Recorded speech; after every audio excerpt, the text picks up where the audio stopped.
그래서 여기 보시다시피 우주가 지금 38억 년쯤 되니까 이게 현재 우리 우주라면 138억 년 전에 한 점에서 그때 우주의 크기는 10의 마이너스 33승 센치였습니다.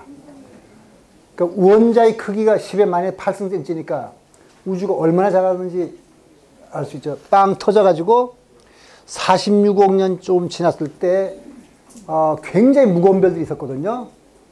그 무거운 별들이 있어서 다 터지고 그 터져서 많은 물질들이 우주에 뿌렸는데 그 뿌린 물질이 바로 오늘날 우리 그 생명체의 몸을 만드는 무거운 원소가 됐었습니다.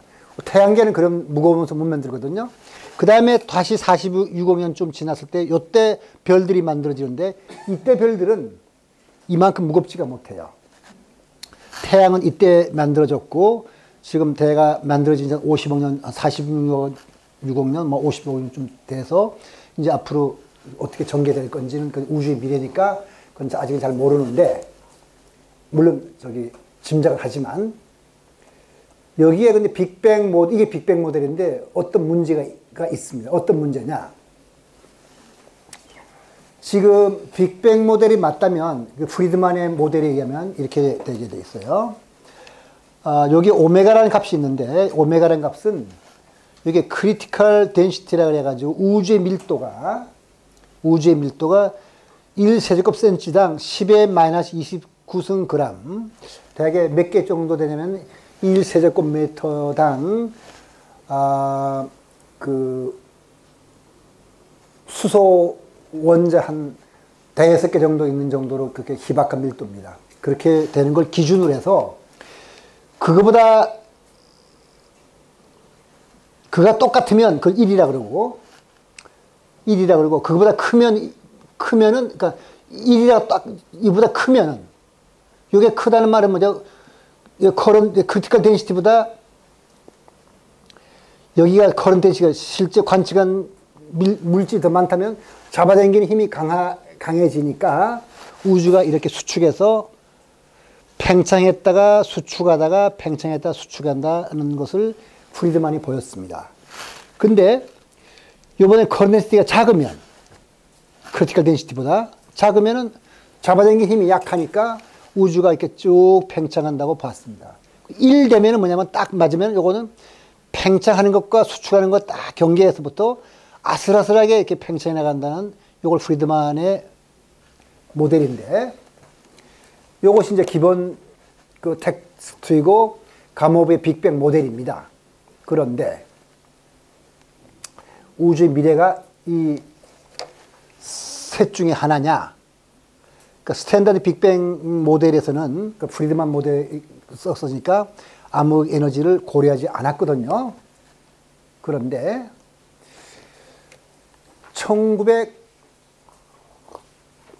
저는 98년이라고 기억하고 있는데 여기 미국의 물리학자 존 매더와 조지 스무트가 커비 위성 자료를 분석해가지고 92년이 되네요.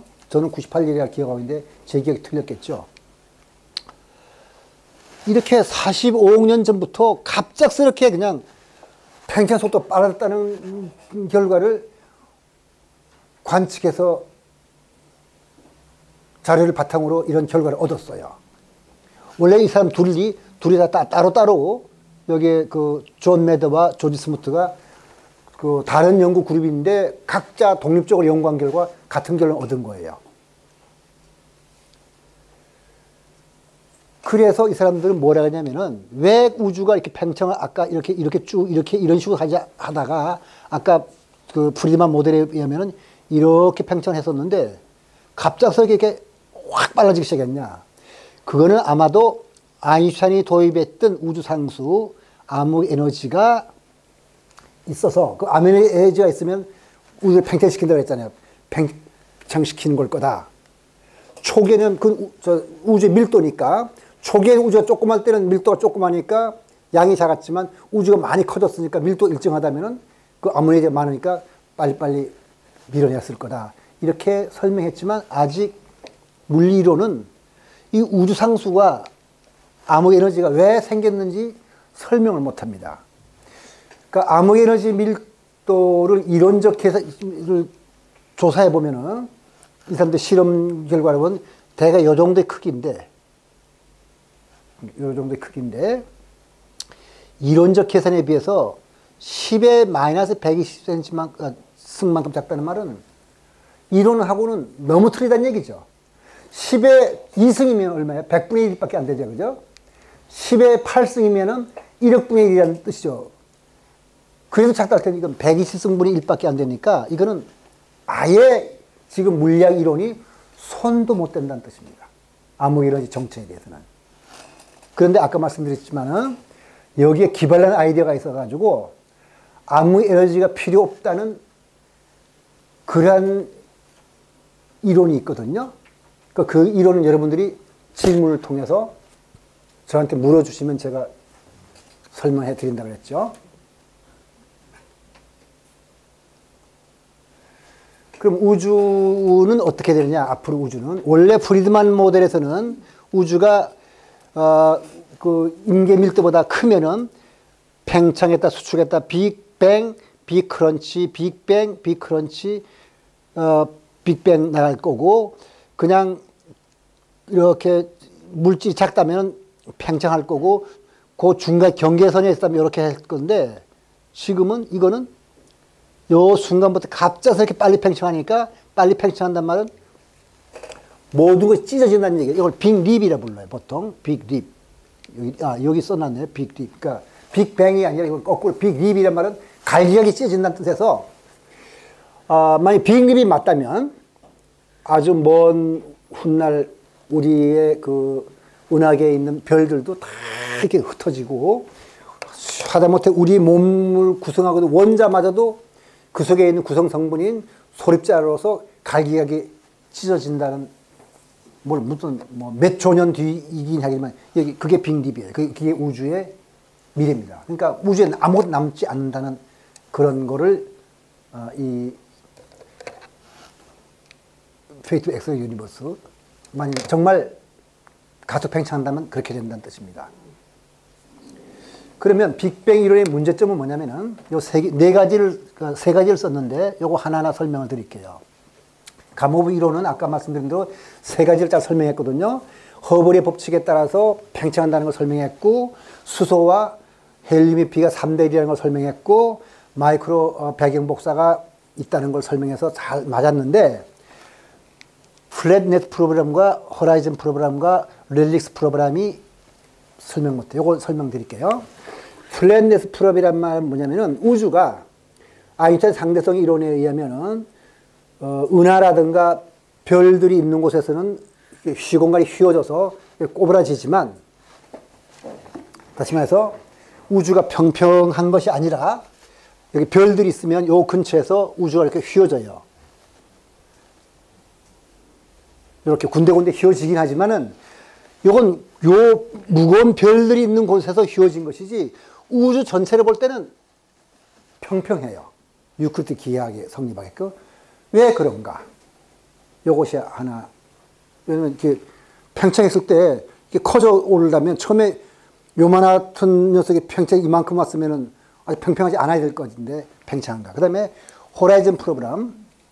이건 뭐냐면은 우주에 지금 어디를 보더라도 동쪽을 보나 서쪽을 보나 뭐 100광년 떨어진 곳에 보면 우주의 전체의 그 마이크로 배경 복사를 보면 균일해요. 균일이라는 말은 뭐예요? 잘 섞였다는 뜻이거든요.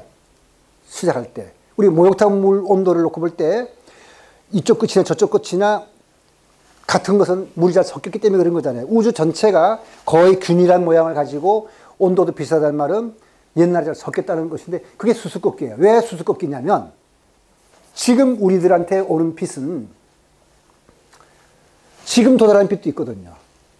138억 년 전에 출발한 빛이 지금 도달했다는 말은 지금 여기에 있는 우리가 볼 때 저 130억 년 출발할 때 그 위치하고 지금하고 섞였을 리가 없잖아요. 지금 섞이는 거지.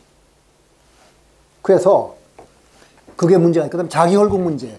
이건 이론적인 문제인데, 우리가 자기 혈국이란 건 뭐냐면은 전기는 플러스 마이너스가 있어요. 따로따로. 근데 자기는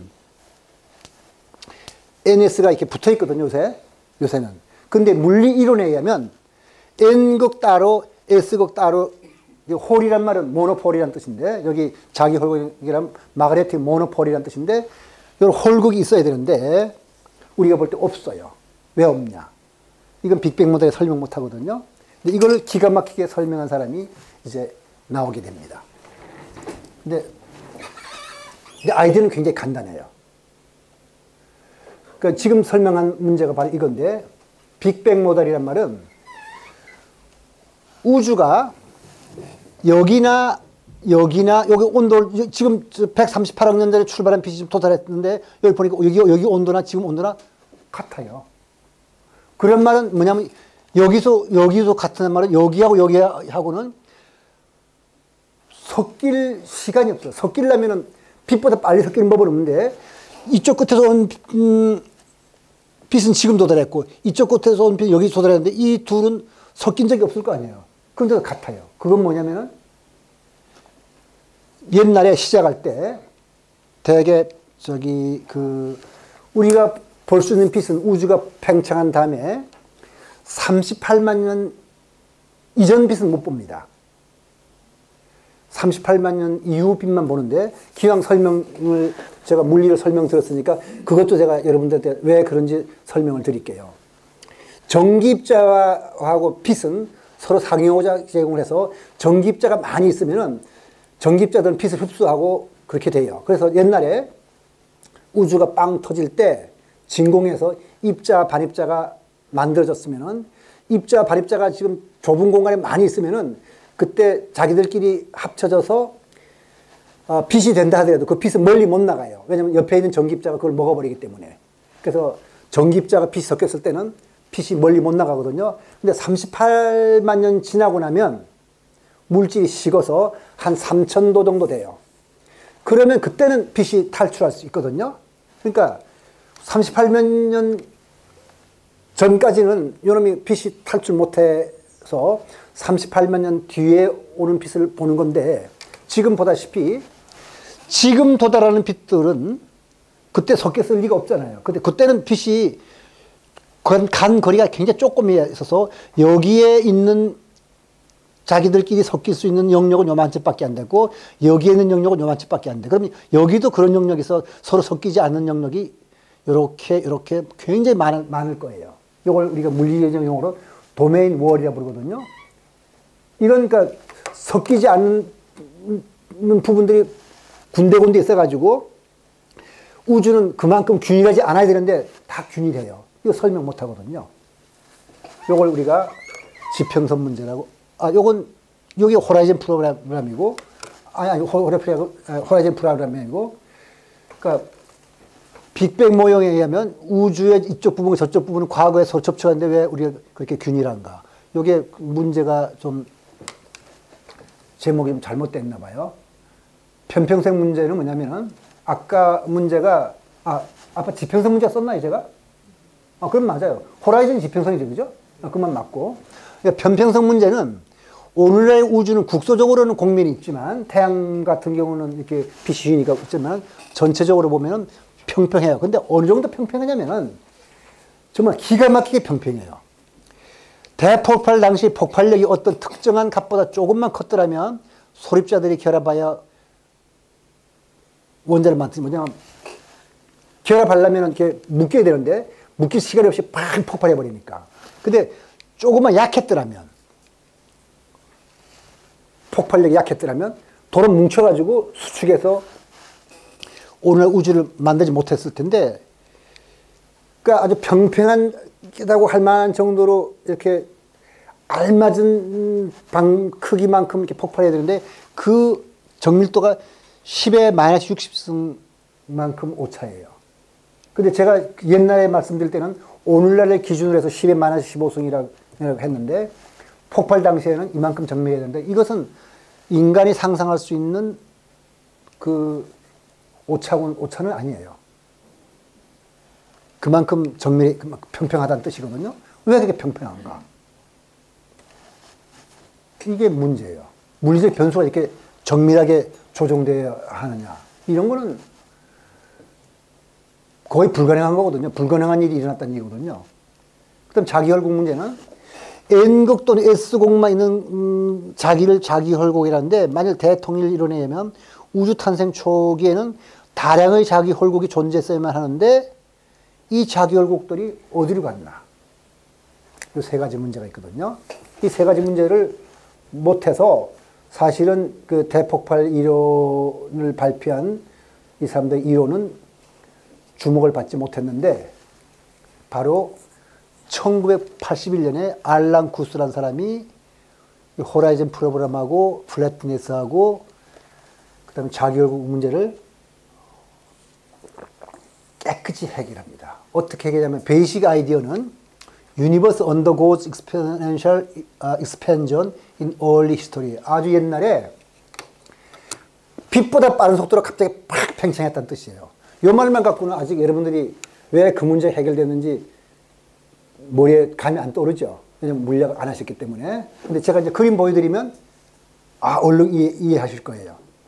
이런 뜻이에요. 기본 아이디어는 여기에 보이는 대로 우주가 이렇게 팽창을 하면은, 이렇게 팽창했으면은 여기가 이렇게 좀 꼬부라졌잖아요. 근데 이놈이 급작스럽게 팽창해버리면은 여기가 그냥 말도 못해 이만큼 커져버리면은 요 끝이 평평하게 보일 거 아니에요. 다시 말해서 우주가 요만하다고 한다면은 여기가 개미가 지게 나가는 것이 꼬부라졌다고 볼 수 있겠는데, 이놈이 그냥 이렇게 팽창을 갑작스럽게 해버렸다면은 여기가 좀 평평해버렸고, 더 빨리 팽창했더라면 여기가 직선으로 보일 거 아니에요. 그러니까 팽창을 하지 않았더라면, 그러니까 천천히 팽창했더라면 이렇게 꼬부라진 것처럼 보일 텐데, 이놈이 그냥 어느 날 순간 빛보다 더 빠른 속도로 확 늘어났다면 이렇게 평평하게 보일 거 아니에요. 바로 이 아이디어를 제시한 거예요. 그러니까 빛보다 빨리 팽창한다는 거는 여러분들 생각에는 상대성 이론에 의해서 금지된 거 아니냐 생각하는데, 그건 아니고요. 상대성 이론이 금지하는 것은 공간을 가로질러서 여기서 저까지 정보가 전달되는 것이 빛보다 빠르면 안 되지만, 공간 자체가 늘어나는 거는 상대성 이론이 아무 말도 안 해요. 그러니까 그건 뭐 얼마든지 빨라도 돼요. 그래서 여기에 기본 아이디어가 바로 이거예요. 그 말은 뭐냐면 이런 거거든요. 여기 아까 도메인 월이라고 해가지고 우주가 옛날 처음에 생겨졌을 때, 이만했을 때 38만 년 지났을 때, 그때 빛이 도달할 수 있는 거리는 여기서 여기까지가 아니고 여기서 여기까지는 지금 도달하니까, 그 당시에는 여기에 조금 요만한 영역이 있었을 거 아니에요. 요만한 영역. 이렇게 여러 개 무지하게 많았을 거예요. 많았을 거 아니에요. 그럼 요만한 영역이 있으면 요거 다 서로 온도도 다르고 달라야 될 거 아니에요. 근데 급하게 팽창하면 어떻게 되겠어요? 요놈 하나가 이만큼 팽창해져 버리면 뭐 균이라고 말고 할 거 없잖아. 원래 균이라는 게 확 팽창했어요. 무슨 뜻인지 아셨죠? 원래 우주가 급팽창하기 전에는 이런 식으로 부분이 접촉할 수 있었고 전체가 접촉할 수 못했으니까 이 우주는 너무나 많은 영역이 균일하지 않았던 거예요. 근데 급하게 팽창하면은 요 한 놈이 팽창해서 이만해져 버렸으면 요 놈은 어디가 팽창했어요? 여기서 이만해졌겠죠? 그럼 우리 눈에 안 보이겠죠? 그러니까 우리가 보는 우주는 요 조그만 것이 그냥 급하게 팽창했으니까 여기에서 이쪽이 다 원래부터 균일했던 놈이 팽창했던 거니까 어디를 보나 우주가 균일한 거고, 그 다음에 아까 여기 그림에서 본 것처럼 조그만 놈이 크게 팽창해버리면 평평한 거고, 그 다음에 이때 여기에 자기 홀곡이 하나씩 있었다 치더라도 이놈이 급팽창해가지고 이놈은 이 바깥으로 멀리 가버렸고, 요놈 하나가 팽창했으니까 이 우주 전체에 요 자기 홀곡 하나 정도 있는 거야? 뭐 넓은 우주에 자기 홀곡 하나밖에 없는데 누가 보겠어요? 안 보이는 게 당연하죠. 이게 이 알란 구스의 기본 아이디어입니다. 이 아이디어가 나와서 이제 빅뱅 이론이 갖고 있던 문제점을 깨끗이 해결해 버렸거든요. 그랬더니 이제 그냥 물리학계 일화를 말하면 그 당시 굉장히 유명했던 물리학계를 쥐고 있었던 스티븐 와인버그라는 사람이 있었는데 굉장히 화를 냈대요. 이 아이디어를 보고서. 그래 사람이 알란 구스는 아직도 포스닥이니까 스티븐 와인버그가 화냈단 말을 듣고 쫄아가지고 왜 제 이론이 틀렸대요 그랬더니 아니 그게 아니고 너무 간단한 이론인데 그걸 내가 생각 못했다는 것에서 화났다 하니까 알란 구스가 안도의 한숨을 쉬고 MIT 교수로 갔어요. 지금은 MIT 교수입니다. 그게 무슨 뜻이냐면은 우주가 처음에 요만큼 팽창하는 했을 때 와서 10의 마이너스 35승 초가 됐을 때 10의 마이너스 35승 초와 10의 마이너스 32승 초란 말은 1000분의 1초라는 뜻이죠. 그 사이에 10의 50승배로 우주가 갑작스럽게 팽창을 한 다음에 다시 멈추고 팽창을 시작했다. 이런 아주 간단한 아이디어가 바로 인플레이션 유니버스라는 겁니다. 그러니까 우리 우주는 현재로서는 표준 모형이 인플레이션 우주예요. 근데 이 우주를 만들었을 때 여기 있잖아요. Whole observable universe came from tiny region. tiny region 요거죠. 요 tiny region이 확 커져가지고 지금 우주가 된 거고 그럼 나머지 부분도 어떻게 되냐. 그건 이 바깥에 어딘가로 다 날아가서 거기에 팽창하고 있겠죠. 근데 여기에도 또 꼭 문제가 있어요. 문제가 있어서 그걸 고친 사람이 누구냐면 이제 여기서는 호라이즌 프로그램, 플래트넷 프로그램, 릴리스 프로그램을 다 해결했다. 이런 얘기고요. 어떤 문제가 있냐면 일단 팽창이 시작되면 멈출 수가 없어요. 그게 이제 안드레 린데가 아까 두 사람이 있었잖아요. 알란 구스가 이 아이디어를 제시했고 조금 수행했는데 일단 팽창하면은 빵빵 터지는 게 계속 터져 나가야 돼요. 따라서 이 우주는 그 팽창을 멈추지 못하기 때문에 이 중에 어떤 것이 우리 우주라면 우리 우주 말고도 뭐 이렇게 터져 나가는 우주가 무수히 많을 수밖에 없습니다. 따라서 이런 우주라면 이 강의 제목이 뭐였어? 빅뱅 이전이었죠. 우리 우주가 여기인지 모르니까 우리 우주가 여기였다 치면 그 이전에 빅뱅도 또 있었잖아요. 이때는 빅뱅이라는 것이 우리가 말하는 빅뱅이라는 의미가 없고 그냥 아무 데서나 옛날 뭐 무한히 많은 시절부터 그냥 사방에 터져가지고 우주가 많으니까 이 세상에는 우리가 유니버스란 말은 뭐죠? 윤이니까 하나인데 이때부터는 멀티버스라고 불러야겠어요. 이제 멀티버스라는 개념이 나오기 시작합니다.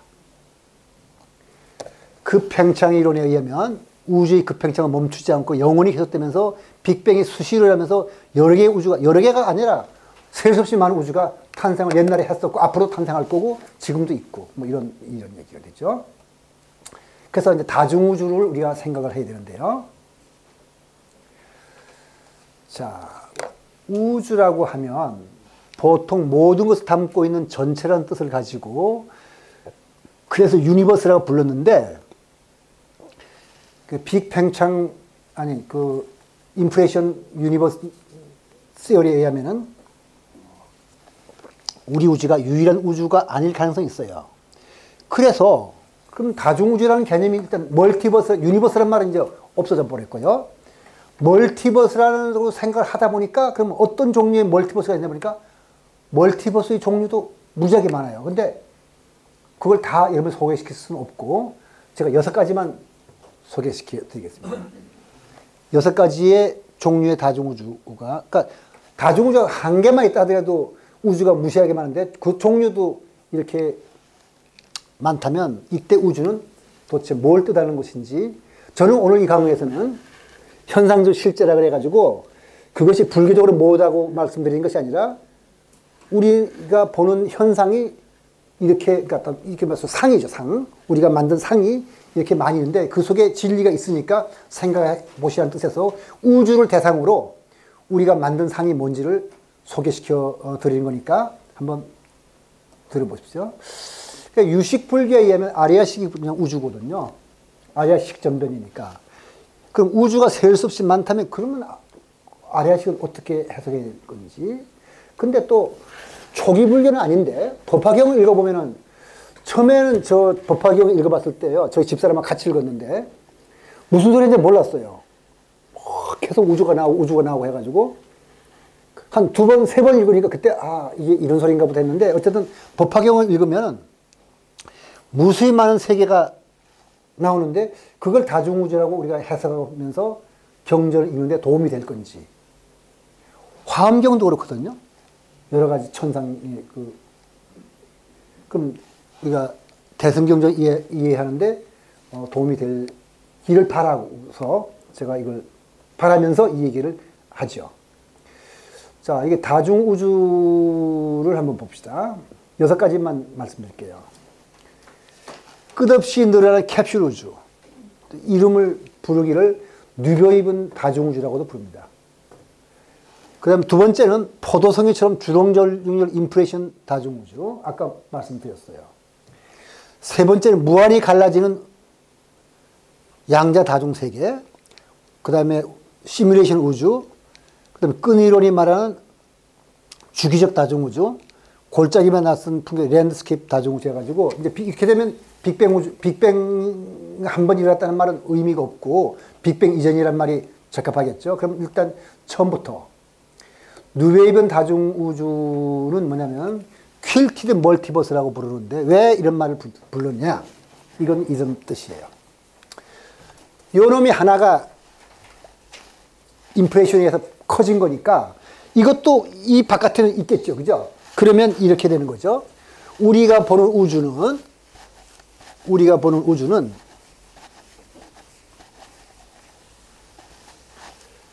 처음에 있었던 그 요만한 우주가 우리라면 이 바깥에도 이만큼 있을 거고 이 바깥에도 이만큼 있을 거잖아요. 여기도 있고. 그럼 우리가 여기 있다 치면 지금 도달하는 빛은 여기서 출발해서 우리 도달하겠고 여기서 도달하겠지만 시간이 더 걸리면 더 먼 데 있는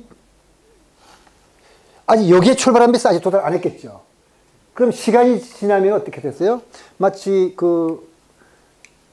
이불 꼬매일 때 이렇게 찢어지면 이렇게 누벼서 입는 것처럼 이 우주하고 시간이 지나면 이 우주하고 이 우주가 이렇게 겹쳐져서 입은 것처럼 돼서 요거는 언젠가는 우리가 관측할 수 있는 우주의 영역으로 들어오게 되겠죠. 그래서 퀼티드 멀티버스라고 이름을 붙인 겁니다. 이런 많은 우주가 있지만 시간이 계속 흘러가면 이것도 우리가 볼 수 있고 이것도 볼 수 있어요. 그래서 못 본다는 뜻에서 멀티버스이긴 하지만은 언젠가는 또 우리가 볼 수 있기 때문에 퀼티드라는 말을 붙여가지고 뉴웨이븐 다중우주다. 이렇게 부르는 거니까 이건 뭐 그럴듯합니다. 그 다음에 인프레션 거품우주도 이해했죠, 아까. 왜냐면은 인프레션 한번 일어나면 멈출 수가 없으니까 계속 터지니까 이런 식으로 막 가지가지 해가지고 이게 아우어 유니버스라 치면 그 전에 빅뱅이고 뭐 딴 데서도 일어나고 앞으로도 일어날 거고 뭐 이렇게 일어나요. 그래서 빅뱅 전이라는 것도 우리가 생각할 수 있죠. 이건 바로 이전에 이런 빅뱅도 있으니까 빅뱅 이전에도 빅뱅이 있었고 이렇게 생각하니까 빅뱅이란 말 자체가 뭐 그 이전에 아무것도 없었다 이런 말 할 필요가 없는 그런 개념이 되는 거죠. 그 다음에 여기에 에터널 인프레이션 해가지고 같은 거죠. 이렇게 우주가 이게 뭐 빵빵 터져가면서 이런 우주가 뭐 곳곳에 많이 생겨나요. 이렇게. 그 다음에 이렇게 되고 요거는 제가 양자과학 할 때 설명하지 않았던 건데 저는 이걸 되게 싫어해가지고 설명하지 않는데 오늘은 설명을 드려야겠어요. 뭐냐면은 매니월드 인터프리테이션이라 해가지고 제가 양자역학을 설명드릴 때 코펜하겐 해석만 말씀을 드렸는데 뭐냐면은 여기에 그 파동함수가 있으면 이 파동함수가 볼 수 있는 어떤 상태가 하나도 있고 두 개도 짜리 있고 뭐 이렇게 뭐 무수히 많다고 그랬잖아요. 그죠? 그래서 쉽게 예를 들면은 우리가 만일 스위치가 꺼졌느냐 켜졌느냐 친다면은 싸이가 두 가지죠. 스위치가 켜진 것과 그러니까 온이라고 그러죠. 스위치 켜진 온. 그 다음에 스위치가 꺼진 거. 이렇게 두 가지죠. 그럼 우리는 반드시 하나만 보죠. 원래 관측하기 전에 우주는 이렇게 파동함수는 온과 오프의 결합으로 되어 있었는데 중첩이 되어 있었는데 우리가 보게 되면 둘 중에 하나만 봐서 싸이 온을 보거나 싸이 오프만 보니까 우리가 만약 온을 봤다 치면 오프는 어떻게 가버렸어요. 없어졌죠. 만약 오프를 봤다면 이번에 켜진 우주가 없어졌어요. 이게 바로 파동함수의 붕괴인데 이것이 싫어서 휴 에버렛이라는 또 물리학자가 대학원 때 제시하기를 이 파동함수가 붕괴 안 된다. 이대로 있다. 내가 만일 오프를 봤다면 내가 본 오프는 이대로 남아있고 O를 본 나도 있다. 그래서 여기 시작하기를 둘이 이렇게 꽃다발을 줬으면 꽃다발을 줄 때 이 여자가 받아들이는 가능성도 있고 받아들이지 않을 가능성도 있잖아요. 그죠? 그럼 받아들였다면 받아들인 상태만 있고 받아들이지 않은 상태는 그럼 없냐면 그게 아니고 받아들인 상태도 있고 받아들이지 않은 상태도 있어서 지금 내가 경험하는 이 세상에서는 받아들여서 손을 잡고 좋아하지만 딴 우주에서는 똑같은 나예요. 똑같은 요거 밥과 앨리스라 칠까요? 밥과 앨리스가 밉다 그래서 밀어버리는 그런 우주도 또 있어요. 이 우주에서도 하여튼 무슨 일이 있을 때마다 그 선택에 의해서 우주가 계속 갈라져 나가는 거죠. 내가 만일 여기 좀 커피가 있고 물이 있어서 목이 약간 아픕니다. 그래서 커피를 마실까 물을 마실까 하다가 제가 물을 마셨다 치면 이 해석에 의하면은 물을 마시는 우주는 지금 여기 우주고 바로 이 순간 우리 눈에는 보이지 않지만은 제가 여러분하고 똑같이 생긴 사람들 앞에서 놓고서 커피를 마시는 우주도 또 있습니다. 그걸 우리가 Many World Interpretation이라고 불러서 양자적 해석에서 나오는데 의외로 이건 참 이상해갖고 저는 싫어하는데 여러분들도 별로 좋아하지 않을 거예요. 근데 수학적 구조로서는 오히려 간단하고 파동함수가 붕괴된다는 그런 게 없기 때문에 오히려 수학적으로는 거의 완벽하다고 할 수 있기 때문에 의외로 물리학자들이 좋아하는 사람이 많아가지고 한때, 지금은 아니고 한때 코펜하겐 해석을 지지하는 사람들이 물리학자 100명이라면 투표를 했어요. 그때 52명이었다면 이걸 지지하는 물리학자들이 한 30명 가까이 될 정도였었어요. 지금은 뚝 떨어졌고요. 어쨌든 이런 것도 있고 이것도 있고요. 그 다음에 이런 우주가 하나 있고 그 다음에 지난번에 제가 그 블랙홀을 말씀드릴 때 블랙홀은 노헤어 시어림을 해가지고 블랙홀은 이런 뭐가 빠지더라도 블랙홀은 질량만 남고 전기, 질량, 가운동량이 있는데 그 쉽게 설명드려서 전기하고 가운데 빼버리고 질량만 남아서 정보가 없어진다 그랬죠. 대신에 그거는 사건 지평선에 정보가 기록됐다고 그랬습니다. 그때 뭐라고 말씀드리냐면 그건 거꾸로 말하면 사건 지평선 속에 들어있는 정보와 블랙홀은 2차원과 3차원이 1대1 대응됐기 때문에 2차원과 3차원이 1대1 대응되는 건 뭐죠? 그게 홀로그램이죠.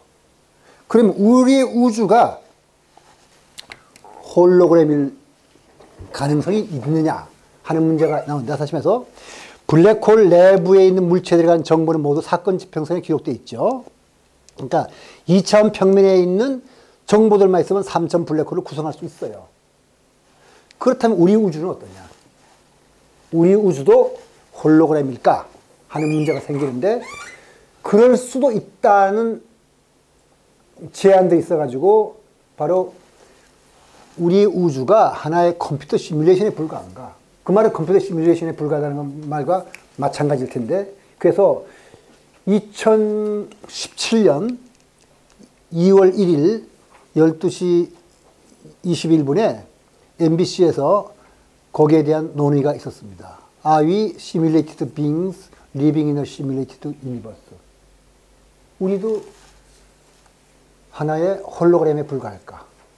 우리 홀로그램이란 말은 바로 근데 그 가능성이 있습니다. 그래서 이건 또 딴 건데요. 이건 아까 말씀드린 건 우리 우주 자체가 그냥 누군가의 컴퓨터 시뮬레이션에 의해서 존재라면은 이제 기술이 발전하면 원리적으로 컴퓨터 시뮬레이션으로 실제로 똑같은 우주를 만들어낼 수가 있습니다. 소위 양자 컴퓨터가 개발된다면 그럴 수 있거든요. 그러면 여기에 논문도 있고요. 영화 매트릭스도 일종의 시뮬레이션 우주라고 할 수 있습니다. 그럼 우리 자신이 홀로그램일 수도 있고 적어도 우리가 홀로그램이 아니라는 증거는 없으니까 시뮬레이션 우주라면 앞으로 얼마든지 많이 만들어낼 수 있어요. 그 만드는 거 그렇게 어렵지 않습니다. 대강요, 우리 우주에 들어있는 입자의 수가 10의 90승계인데, 이 정도를 컴퓨터 시뮬레이션을 하려고 그러면, 썸필러의 그 양자 컴퓨터의 경우라면, 그 소자가 256개의 큐빗만 있으면 돼요. 제가 그때 그 정보에 다니는 비트라 해서 0과 1인데, 큐빗은 0과 1을 함께 갖고 있는 거라 했잖아요. 그럼 이 정도의 256개의 큐빗만 있으면은 우리 우주는 만들어낼 수가 있습니다. 따라서 앞으로 기술이 발전하면 우리가 시뮬레이션에 의해서 얼마든지 많은 우주를 만들어낼 수 있으니까 그야말로 그건 진짜 다중우주죠. 자, 그러면 우리의 아래아식의 식전변에 의해서 견본과 상분에 의해서 우주가 만들었다면 이 식전변을 시뮬레이션 우주와 유사한 개념으로 보는 것은 어떤가 하는 걸 제가 여러분들한테 한번 물어보고 싶은 겁니다. 이런 것도 생각하면서 한번 유식불교를 읽어보시면 좋을 것 같습니다. 그 다음에 이제는 스트링 시어리가 있는데, 스트링 시어리는 제가 여러분들한테 얘기를 하지 않았지만 짧게나마 스트링 시어리에 의한 다중우주를 말씀드리는데, 원래 우리가 살고 있는 우주에 있는 물질은 기본적으로 모레큘, 분자로 되어 있거든요. 이 분자는 다시 뭐로 되어 있냐면 애톰으로 되어 있습니다. 아톰은 뭐로 되어 있냐면은 핵과 그 주위를 돌고 있는 전자로 되어 있고, 핵은 뭐로 되어 있냐면은 뉴트론, 중성자와 양성자로 되어 있어요. 그런데 이 핵을 띄워내버리면은 대개 요 속에는, 요 핵 속에서 중성자든지 프로톤이든지 뭐 상관없어요. 다 띄워내면은 요 속에 과학이 들어있어요. 근데 대개 우리가 지금 실험으로서 확인할 수 있는 것은 10의 18승, 여기 메타라 나와 있는데 제가 알기로는 10의 18승까지는 확인할 수 있거든요. 그럼 더 작은 세계가 들어가면 어떻게 되냐? 그때는 어떤 생각을 하냐면은 여기에 있는 요 소립자들이 끈으로 되어 있다. 이게 끈이론입니다. 근데 이 끈이론이 매력적인 거는 여러 종류의 입자가 있을 필요가 없고요. 끈 하나가 있으면 우리가 바이올린 줄 튕기면은 가볍게 튕기면 도가 되지만 좀 더 세게 튕기면 진동성 크면 레가 되듯이, 어쨌든 바이올린이 튕김에 따라서 도레미파 솔라시도가 나오듯이 끈이 진동하는 모드에 따라서, 끈은 하나인데 어떻게 진동하느냐에 따라서 각종 입자들이 만들어지니까 입자가 세상에 많은 게 아니고 그냥 그 스트링이 진동하는 모드가 우리가 보는 입자라는 게 근사하죠. 근데 그 스트링 중에서 지금 다중우주를 설명드리기 위해서는 두 가지가 있다는 것만 말씀드릴게요. 하나는 열린 끈, 이런 끈. 하나는 닫힌 끈. 근데 중력은 이렇게 닫힌 끈이에요. 끈이고 나머지는 열린 끈으로 되어 있다. 이것이 이제 우리 우주론을 설명하는데 이제 필요한데, 그래서 제가 열린 끈과 닫힌 끈을 지금 말씀드렸는데, 이건 뭐냐면은, 그러면 이 끈이라는 건 도대체 뭐냐? 근데 이 끈이론에 의하면요, 여러분들 읽을 때 도움이 되기 위해서 저 설명드렸는데, 보통 여러분들이 끈이론을 읽을 때 보면 그런 책이 많으니까 10차원이란 말이 나와요. 근데 정확하게 말하면 10차원은 좀 아직 계산을 제대로 못했을 때 얘기고, 정확하게 말하면 11차원이 맞거든요. 공간은 10차원이고, 아니, 그렇게 말해도 안 돼요. 우리가 보통 시공간 합칠 때, 우리는 3차원 더하기 1차원이라고 하는데, 그러니까 10 플러스 1차원이라고 하는 게 맞고요. 옛날에 10차원을 할 때는 계산을 조금 잘못했을 때 나온 이 얘기입니다. 그래서, 그럼 왜 우리 보는 우주는 11차원이 아니고 4차원이냐? 그거는 끈들이 이렇게 똘똘 말려서 그래요. 여기에 2차원이, 편어지면 2차원이지만은 요 2차원을 또르륵 말아서 요 크기가 프랑크 길이만큼 말려버리면 우리가 볼 때는 요거는 1차원으로 보일 거 아니에요. 그러니까 여기에 요건 1차원처럼 보이지만은 조금 더 자세히 들여다보면 요것이 2차원인 것처럼. 그래서 나머지 그 11차원 중에서 나머지 6차원 또는 10차원이라 6차원이 되겠죠. 6차원들은 이렇게 똘똘 말려가지고 우리 눈에 안 보인다. 이게 이제 끈이론 한 사람들이 주장이거든요. 그런데 이때 재미있는 것이 요게 이제 똘똘 우리는 지금 이렇게 요거 평면 요게 지금 우리 4차원이에요. 요 두 개만 그려놓고 요 4차원이고 나머지 차원들은 똘똘 말려가지고 우리 눈에 안 보여요. 이게 끈이론들이 사람들이 말하는 세상이거든요. 근데 어떤 게 있냐면 여기 에크피로틱 멀티버스라는 말은 이제 그 끈이론에 의하면 원래 끈이론이 제대로 발달하기 전에는 5가지의 이론이 있었어요. 그건 우리가 구립이라고 하는데 이쪽 이론 갖고도 우리의 세상을 설명할 수 있고 이쪽 이론 갖고도 설명할 수 있고 이쪽 이론 갖고 설명할 수 있고 5가지가 다 동등하게 설명해서 어느 게 맞는지 몰랐는데 에드워드 위튼이라는 사람이 있었는데요.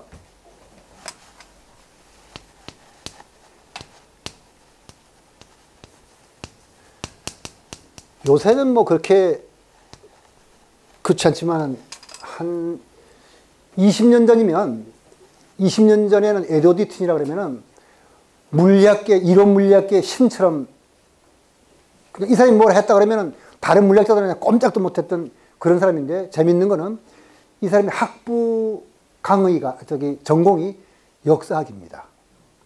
그 대학원 때 물리학을 했는데 그때도 물리학만 한 게 아니라 맥거번이라는 어떤 여러분이 기억하시는 분이 있었지만 맥거번이라는 대통령 후보의 선거 캠프에 들어가서 선거운동 했던 사람인데 그거 끝나고 나서 돌아와 가지고 그냥 이론 물리학계를 주름 잡았는데 이 사람이 M-세어리라는 거를 만들어냈거든요. 이 만들어냈다기보다도 정확하게 계산해서 만들었는데 그때까지 있었던 5개의 어떤 끈 이론들이 M 이론이라는 것부터 하나로 통합이 돼가지고 이렇게 이게 결국은 여기의 이론과 여기의 이론과 여기의 이론과 여기의 이론이 다른 것이 아니라 M 이론이라 불리는 이 특별한 이론의 어떤 특수한 상황이다. 그래서 이거는 그냥 5개가 한 가지로 통합이 돼요. 요 M 이론에 의하면은 끈 이론이 11차원인데 11차원 우리가 세는 우주가 11차원인데 이때 끈만 존재하는 게 아니라 우리가 막이면 2차원 막이면 막 전체가 멤브레인이라 해가지고 2차원 막이 형성되듯이 11차원이니까 뭐 3차원 막, 4차원 막 하면 그걸 우리 브레인이라 해서 소위 D브레인이라고 해서 D차원. 그러니까 11차원 속에서는 6차원 브레인도 있을 거고 5차원 브레인도 있을 거고 여러 가지 브레인도 있을 거 아니에요. 그래서 우리가 사는 세계는 4차원 그냥 브레인 밀수 M-세어리에 그러니까 M-세어리라 부르는 M-월드라고 M-벌크라고 M-세어리에서 말하는 이 전체를 벌크라고 한다면 그 벌크를 하나의 줄로 나타낸다 치면은 이걸 전체를 하나의 줄로 나타낸다 치면은 여기에 우리가 사는 세계가 하나의 4차원 브레인이죠. 그죠? 브레인. 그럼 이런 브레인들이 또 여기도 많이 있을 수 있어요.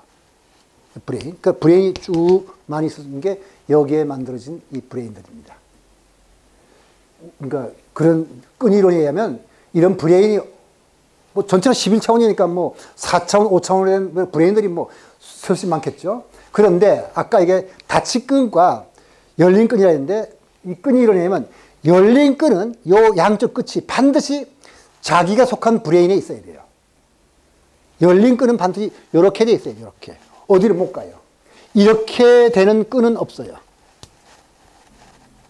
따라서 우리가 양력, 강력, 전자기력은 항상 우리가 알고, 우리 세계라면 우리의 브레인에 붙어 있어야 되는데 중력은 어떻게 됐냐.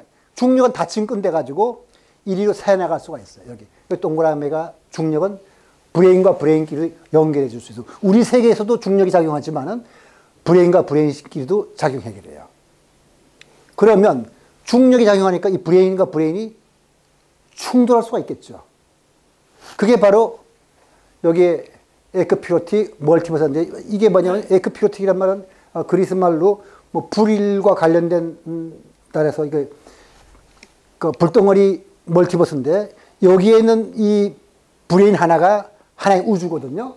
여기도 하나의 우주예요. 여기 중력에 의해서 잡아당기니까 빵 하고 불이 터질 수가 있죠. 그게 우리 눈에는 빅뱅처럼 보일 겁니다. 그걸 갖다가 이 사람들은 에크피로틱 멀티버스라고 불러요.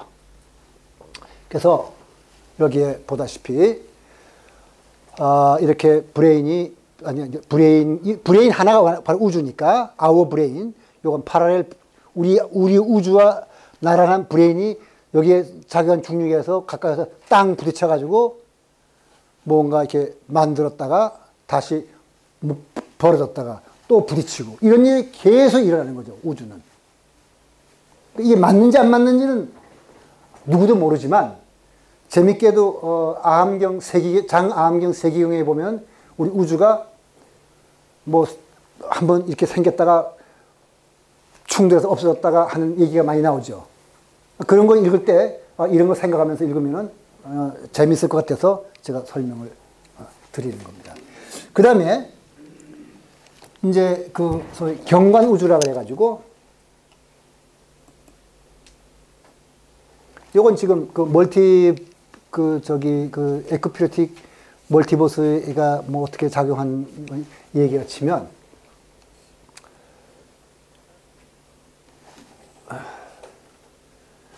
뭐 하여튼 여기서 뭐 인프레션 모델이라든가 사이클릭 모델 뭐 이런 거는 그렇게 크게 설명할 필요는 없겠네요. 제가 봤고, 이번에는 경관 다중우주. 아까 M시어리라고 그랬는데, M시어리에 의하면 여러 가지 그 5가지의 이론이 있다고 그랬는데, 이 5가지 우주를 다 아우르는 그 이론이 M시어리였는데, 이 M시어리에 의하면은 10의 500승계의 유니버스가 가능해요. 우리 우주 속에 들은 입자 총수가 10의 90승계거든요. 비입자가 합쳐서. 근데 10의 500승계라면은 뭐 말도 못한 우주가 많이 있는 건 거죠. 그래서 이런 것들이 물리학에서 말하는 다중우주로서, 제가 이 금강경의 무단무멸분하고 연결시켜서 말씀드리는 것은, 이런 것들은 결국 우리가 만들어낸 하나의 상이거든요. 이 상은 의미가 없는 것이라고 말하지만, 사실은 이 상 속에 또 진리를 말해주는 어떤 요소가 있기 때문에, 그것이 뭔지를 제가 말씀을 드리지 못하겠고, 어쨌든 이런 것들이 우리의 이성적 사유에 의해서 또는 우리의 관측에 의해서 우주를 바라봤을 때 우리가 만들어내는 여러 가지 상들이다. 그래서 이제 이 상에 관한 얘기는, 외부 세계에 대한 상의 얘기는 끝내고, 다음 5월 달쯤에는 이제 내면으로 들어갔을 때 우리가 어떤 상들이 만들어지는가를 봐서 적어도 우리가 경험하거나 생각할 수 있는 여러 가지 그 우주와 인간의 심상, 이런 것이 뭔지는 5월 달에 말씀을 드리겠고, 어쨌든 지금 여기까지 해서 양자의 세계에서부터 그 다음에 상대성 이론, 그 다음에 우주론까지 해가지고 겉으로 보이는 세상에서 우리가 경험할 수 있는 상이라고 할 수도 있고, 반대로 우리가 만들어낸 상이라고 할 수도 있겠네. 이런 상들을 우리가 만들어내고 있다. 이 상이 뭘 의미하는 거냐. 이 상이 절대적인 진리가 아니지만은 또 이 상을 헛것이라 그래서 그럼 허무냐 그런 건 아니다. 이런 내용이 무단무멸분이니까 유식불교랑 한번 생각해서 결부하면 좋을 것 같아서, 제가 여기 유식불교에서 말하는 식전변을 중간중간 소개시켜 드렸습니다. 그래서 이제 강의를 끝났는데요. 여러분들 아까 잊지 말고 저한테 질문해 달라는 거 안 하셨죠? 일단 여기서 마치겠습니다.